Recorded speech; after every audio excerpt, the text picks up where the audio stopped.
In my military life, I have come to learn the reality of human mortality.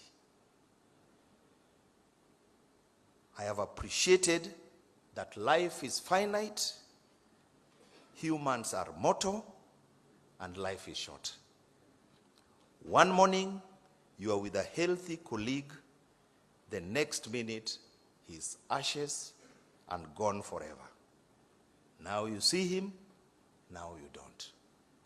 Seeing colleagues die in war, in accidents, or in sicknesses, the reality of human mortality lives with us each day.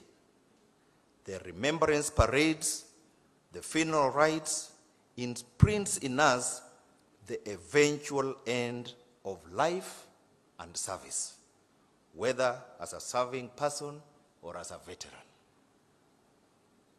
These final motions we go through imprints in our minds the reality of the end of life on earth.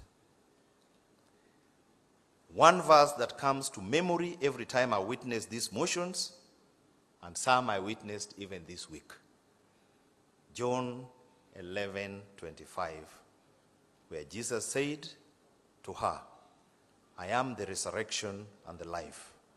He that believes in me, though he dies, yet shall he live."